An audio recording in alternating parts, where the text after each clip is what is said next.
My name is Saf. You are welcome to my channel Saf Tutorial. I hope this video finds you well. Right?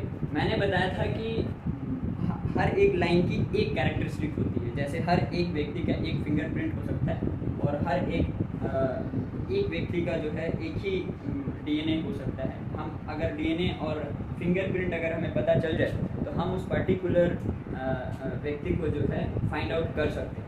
वैसे ही अगर मुझे कुछ ऐसी conditions पता चल जाए, कुछ जैसे कि ह्यूमन बीइंग के अंदर अगर आपको डीएनए पता चल जाता है और या फिंगरप्रिंट पता चल जाता है तो आप करोड़ों में से उसको फाइंड आउट कर लोगे. वैसे ही लाइंस के बारे में अगर कुछ ऐसी इंफॉर्मेशन आपको मिल जाए जो कि सफिशिएंट है किसी पर्टिकुलर लाइन को फाइंड आउट करने में, तो हम उस लाइन की इक्वेशंस को इक्वेशन को लिख सकते हैं. तो जिसके अंदर से हमने 4 देख लिया था कि 4 कौन कौन सी कैरेक्टरिस्टिक है जो कि अगर मुझे पता चल जाए तो मैं उस लाइन को ड्रॉ कर सकता हूँ. उसके अंदर से एक होता है नॉर्मल फॉर्म. राइट, हम उसको नॉर्मल फॉर्म बोलते हैं. अब इसमें कौन सी चीज़ें हैं जो दे रखी होती है जिससे कि हम एक यूनिक लाइन को फाइंड आउट कर सकते हैं. तो जो नॉर्मल फॉर्म है ये हमारा 5th फॉर्म है. Forms of equation of straight line का 5th फॉर्म है ये नॉर्मल फॉर्म. इसके अंदर क्या दिया रहता है, जैसे पॉइंट स्लोप फॉर्म था उसके अंदर एक आपको पॉइंट दिया था और दूसरा जो है स्लोप दिया था. तो पॉइंट और स्लोप को यूज करके केवल और केवल एक, अगर सिर्फ पॉइंट दिया रहता है तो इससे इनफाइनाइट लाइन ड्रॉ करी जा सकती है. लेकिन अगर उस पॉइंट का स्लोप भी दे दिया है तो जाहिर सी बात है एक्स एक्सिस से इन सब के जो एंगल्स हैं वो डिफरेंट है. यानी कि स्लोप दे दे और पॉइंट दे दे तो उन दोनों इंफॉर्मेशन को कंटेन करने वाली एक और केवल एक ही लाइन हो सकती है. राइट, वैसे ही 2 पॉइंट फॉर्म के अंदर भी 2 पॉइंट से गुजरने वाली जो लाइन होती है वो केवल और केवल एक ही लाइन हो सकती है. तो मुझे कुछ ऐसा इंफॉर्मेशन चाहिए जिस इंफॉर्मेशन के बेसिस पे मैं किसी पर्टिकुलर लाइन को फाइंड आउट कर सकूं. राइट, तो नॉर्मल फॉर्म में क्या दिया रहता है, जैसे 2 पॉइंट फॉर्म में 2 पॉइंट्स दिए रहते हैं, पॉइंट स्लोप फॉर्म में पॉइंट और स्लोप दिया रहता है, इंटरसेप्ट फॉर्म के अंदर दोनों एक्स और वाई इंटरसेप्ट दिए रहते हैं, और जो पॉइंट स्लोप इंटरसेप्ट फॉर्म होता है उसके अंदर एक इंटरसेप्ट दिया रहता है एक्स या फिर वाई या और एक उस लाइन की स्लोप दे रखी होती है. लेकिन नॉर्मल फॉर्म के अंदर जरा देखो क्या क्या दिया रहता है. सबसे पहले परपेंडिकुलर डिस्टेंस दिया रहता है फ्रॉम द ओरिजिन. गिवन क्या होता है, परपेंडिकुलर डिस्टेंस. ये थोड़ा सा कंफ्यूजिंग होता है स्टूडेंट्स के लिए. क्यों कंफ्यूजिंग होता है अभी पता चलेगा. परपेंडिकुलर डिस्टेंस गिवन होता है और आपको जो है परपेंडिकुलर जो डिस्टेंस है जो लाइन रिक्वायर्ड है उस लाइन के ऊपर जो ओरिजिन से परपेंडिकुलर लाइन ड्रॉ करी गई है उस परपेंडिकुलर लाइन का स्लोप दिया गया है. राइट, या फिर एंगल दिया गया आप कह सकते हैं. राइट, तो एक जो है angle between perpendicular line between line. ये कौन सी लाइन है, जो रिक्वायर्ड लाइन है वो लाइन है. जैसे देखो ओके, ये मान लो कि लाइन है. ओके, अब इस लाइन की इक्वेशन मुझे रिक्वायर्ड है. मैं इस लाइन का इक्वेशन फाइंड आउट करना चाहता हूँ. तो मुझे ओरिजिन से उस लाइन के ऊपर एक परपेंडिकुलर डिस्टेंस मिला रहेगा. Let us suppose this is known as P, और angle between this line and the x axis, positive x axis, between the line perpendicular line and positive x axis. Right, मतलब आपको ये वाला angle दिया गया. Right, let us suppose this one is omega और ये perpendicular distance आपको दे रखा है. परपेंडिकुलर डिस्टेंस ओरिजिन से कहाँ तक, ओरिजिन टू दैट लाइन, उस लाइन के बीच का ओरिजिन दिया गया. ओके, हमेशा जो परपेंडिकुलर डिस्टेंस है, अब फिगर से जरा ऑब्जर्व करो क्या ये दो इंफॉर्मेशन अगर दे रखी होगी, सिर्फ ओमेगा दिया रहेगा तब तो लाइन ऐसी भी हो सकती है, देखो ये वाली लाइन भी हो सकती है, ये वाली लाइन भी हो सकती है, राइट, जिसके अंदर सबका ये वाली लाइन का भी इस वाली लाइन का भी एंगल उतना ही है, ये वाली लाइन का भी एंगल उतना ही है, लेकिन इस बार जो है डिस्टेंस भी दे दिया ओरिजिन से, तो ओरिजिन से परपेंडिकुलर डिस्टेंस दे दिया और ओमेगा दे दिया, यानी कि एंगल दे दिया है परपेंडिकुलर डिस्टेंस, परपेंडिकुलर जो लाइन है उसका एक्स एक्सिस से एंगल दे दिया है। तो जाहिर सी बात है ये दोनों इंफॉर्मेशन से केवल और केवल एक लाइन, ये वाली लाइन ड्रॉ करी जा सकती है, ये वाली लाइन जो है ना उसके अंदर नहीं आ सकती। अगर सिर्फ परपेंडिकुलर डिस्टेंस दिया रहता, तो परपेंडिकुलर डिस्टेंस दिया रहता तो वो भी उससे भी इनफाइनाइट लाइन ड्रॉ करी जा सकती। तो कहने का मतलब ये हुआ, अगर सिर्फ आपको ये परपेंडिकुलर लाइन दिया रहता, ओके, और ये ओमेगा नहीं दिया रहता, तो जाहिर सी बात है एक दूसरी लाइन होती ऐसे, इस लाइन का यहाँ से परपेंडिकुलर डिस्टेंस हो सकता था, राइट। तो असल में डिफरेंट फॉर्म ऑफ इक्वेशन जो है वो इस बेसिस पे है कि आपको किस किस इंफॉर्मेशन के बेसिस पे आप जो है किसी पर्टिकुलर लाइन की इक्वेशन आप लिख सकते हो। एग्जाम्पल के तौर पे कौन कौन सी चीज़ है ह्यूमन बीइंग के अंदर जिसकी वजह से जो आपको पता चल जाए उस ह्यूमन बीइंग का, तो आप जो है उस ह्यूमन बीइंग को आइडेंटिफाई कर सकते हो। तो वो डीएनए हो सकता है, आपका फिंगरप्रिंट हो सकता है। तो ये जैसे कि ये इंफॉर्मेशन से आप किसी पर्टिकुलर को फाइंड आउट कर पा रहे हो, वैसे ही कुछ ऐसी डिफरेंट फॉर्म्स लाइन की इक्वेशन के बना रखे हैं इस आधार पे कि कौन कौन सी इंफॉर्मेशन आपको पता रहे, कौन कौन सी इंफॉर्मेशन पता चल जाए तो आप पर्टिकुलर लाइन के इक्वेशंस को आप लिख सकते हो, राइट। तो यहाँ पर एक नॉर्मल फॉर्म के अंदर बस अगर ऐसा रहे, आपको परपेंडिकुलर डिस्टेंस दे दे p, और ये जो है आपको एक एंगल दे दे उस परपेंडिकुलर लाइन का एक्स एक्सिस, तो मैं जो है एक यूनिक लाइन फाइंड आउट कर सकता हूँ। यहाँ पे देखो एंगल जो है ऐसा भी हो सकता है। अगर मान लो ये लाइन की इक्वेशन फाइंड आउट करनी है, इस लाइन की इक्वेशन फाइंड आउट करनी है, तो आपने परपेंडिकुलर डिस्टेंस ये p एंड द ओमेगा, इस बार ये वाला नहीं लेना, एक से पॉजिटिव एक्स एक्सिस से डायरेक्शन लेना, राइट। हमेशा पॉजिटिव एक्स एक्सिस से जो है एंगल को आपने फाइंड आउट करना, राइट। ये भी लाइन हो सकती है, तो यहाँ से परपेंडिकुलर लाइन ड्रॉ करो, this one is p and angle आपने ये वाला लेना, ये, ओके, पॉजिटिव, ये वाली लाइन भी हो सकती है, तो ये ओमेगा इस बार लोगे, ये वाला ओमेगा लोगे।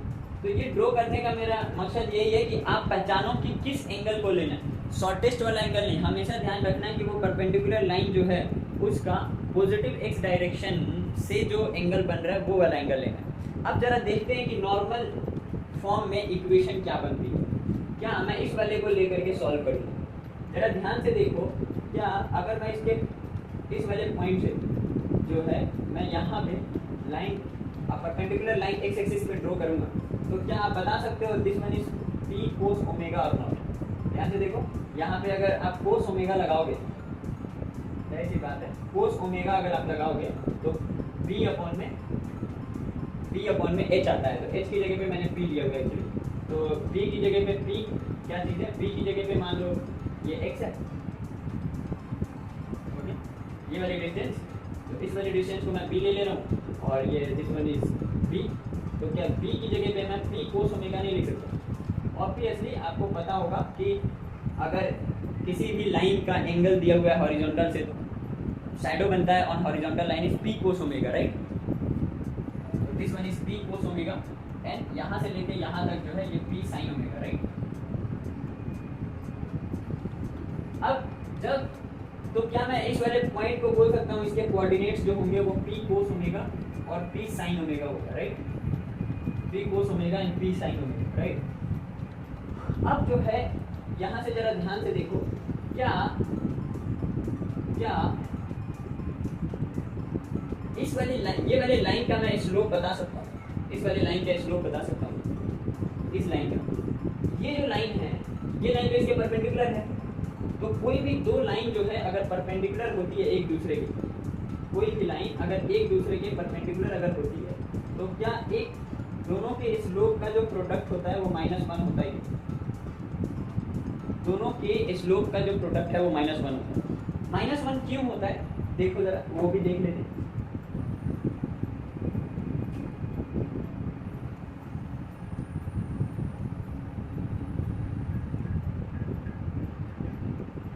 जैसे मान लो ये 90 डिग्री, राइट। अब ये एक लाइन है, एक L1 लाइन है, एक L2 लाइन। ये वाली जो चीज़ है ये एक्स एक्सिस है, राइट। तो एक्स एक्सिस से इसका जो है ना θ1 है, और इस वाले का मैं मान लेता हूँ दिस वन इज θ2, नहीं सॉरी θ2 नहीं, इसका एक्स एक्सिस से θ2 ले लेता हूँ। तो अगर इस वाले ट्रायंगल को ऑब्जॉर्व करोगे, यहाँ पे ध्यान से देखो, ये ट्रायंगल को ऑब्जॉर्व करोगे तो ये 90 + θ1 इज इक्वल टू θ2 होगा। ये लाइन का स्लोप अगर मैं निकालूंगा तो वो लिखूंगा tan θ1, और ये वाली लाइन का अगर स्लोप लिखूंगा तो वो लिखूंगा tan θ2, और दोनों का मुझे प्रोडक्ट लिखना है m1 m2 को मुझे क्या करना है, ये करना है। तो tan θ2 क्या मैं tan θ1 मल्टीप्लाई बाई tan θ2 जो है, क्या मैं इसको θ2 की जगह पे 90 + θ1 लिख सकता हूँ? tan θ1 मल्टीप्लाई बाई tan 90 + θ1 को क्या लिख सकता हूँ मैं, इसको क्या मैं cot θ1 लिख सकता हूँ, और माइनस का लिखूंगा क्योंकि सेकेंड वाले क्वाड्रेंट के अंदर जो tan होता है वो नेगेटिव होता है। तो क्या tan θ1 मल्टीप्लाई बाई 1 में -1 में, क्या इसको cot θ1 को tan θ1 लिख सकता हूँ? ऑफकोर्स लिख सकता हूँ। तो इसको और इसको कट डाउन करूँगा तो ये -1 आ रहा हो। तो यहाँ से हम प्रूव कर सकते हैं कि कोई भी दो लाइन है, अगर वो परपेंडिकुलर है तो वो दोनों लाइन के जो स्लोप्स हैं उनका जो प्रोडक्ट होता है वो -1 होता है। अब उसका इस कंसेप्ट का यूज जो है, मैं इस इक्वेशन को, ये जो नॉर्मल फॉर्म की इक्वेशन है लाइन की, उसको फाइंड आउट करने में हेल्प लूँगा इस कंसेप्ट का। जरा ध्यान से देखो, मुझे ये जो ओरिजिन से लाइन ड्रॉ करी गई है यहाँ से लेके यहाँ तक, इसका जो है स्लोप मुझे पता है। तो इसका स्लोप क्या है, tan ओमेगा दिया हुआ है। तो जाहिर सी बात है इस वाले लाइन का स्लोप मुझे नहीं पता, मैं मान लेता हूँ उसका स्लोप ml है। तो मल्टीप्लाई, मुझे ये भी पता है कि ये वाला लाइन और इस वाले लाइन, ये दोनों लाइन परपेंडिकुलर है क्योंकि गिवन ही, तो ये -1 होना चाहिए। तो क्या मैं बोल सकता हूँ m2 जो होगा वो -1 में tan ओमेगा होगा, बोलो है ना। तो अगर आप ऑब्जॉर्व करोगे तो इस वाले ये जो लाइन है, इस लाइन का अब मुझे स्लोप मिल चुका है, और इस लाइन के ऊपर एक पॉइंट मिल चुका है मुझे, ठीक है। तो यहाँ से फिर से मैं पॉइंट स्लोप फार्मूला लगाऊंगा, पॉइंट स्लोप फॉर्म की का जो फार्मूला था वो लगाऊंगा, और इसकी इक्वेशन, एक यूनिक इक्वेशन फाइंड आउट कर दूँ, राइट। तो मुझे पता चल चुका है कि m2 जो है, यहाँ से देखो इस वाले लाइन का क्या मैं लिख सकता हूँ, कोई भी जनरल पॉइंट यहाँ पे ले रहा हूँ x y, तो मैं क्या लिख सकता हूँ y - y1 यानी कि p sin ओमेगा अपॉन में x - x1 यानी कि x - p cos ओमेगा। इस चीज को क्या मैं स्लोप के बराबर रख सकता हूँ? तो स्लोप क्या है इसका, -1 में tan ओमेगा। अब y - p sin omega upon में x - p cos omega is equal to -1 में cos omega sin omega upon में cos ओमेगा लिख सकता हूँ, और जो नीचे जाएगा वो ऊपर चला जाएगा, राइट। cos ओमेगा जो है ये होगा। अब मैं क्या कर रहा हूँ, इसको मैनिपुलेट कर रहा हूँ। तो sin ओमेगा को अगर इधर लेके जाऊँगा तो y sin ओमेगा होगा minus p sin square omega होगा, माइनस का x cos ओमेगा होगा इज इक्वल टू माइनस का x cos ओमेगा होगा, और प्लस का t cos स्क्वायर ओमेगा होगा। जैसा ना, अब क्या करो, इस x cos ओमेगा को इधर लेके आओ। तो इधर जब लेके आऊंगा तो x cos omega plus y sin omega is equal to t sin square omega plus b cos square omega. अब यहाँ से ध्यान से देखो, x cos omega plus y sin omega is equal to p, अगर मैं कॉमन ले लूँ तो sin square omega plus cos square omega. अब इसकी वैल्यू जो है 1 हो जाएगी, यानी x cos omega plus y sin omega is equal to p है, राइट। यानी कि अब देखो ये सारी चीजें मुझे पता है, बस x और y के फॉर्म में sin ओमेगा और cos ओमेगा कांस्टेंट है क्योंकि ओमेगा आपको दिया हुआ है और p जो है वो परपेंडिकुलर डिस्टेंस है। तो किस चीज को मैंने क्या माना हुआ है अपने क्वेश्चन के अंदर, ये भी मायने रखता है। ओके, तो ये इक्वेशन जो है यूनिक इक्वेशन है जब आपको नॉर्मल दिया हुआ है और आपको जो परपेंडिकुलर डिस्टेंस दिया गया है लाइन का ओरिजिन से, और उस परपेंडिकुलर लाइन का एक्स पॉजिटिव एक्स एक्सिस से अगर एंगल दिया हुआ है, तो मैं जो है ये इक्वेशन को फाइंड आउट करता हूँ।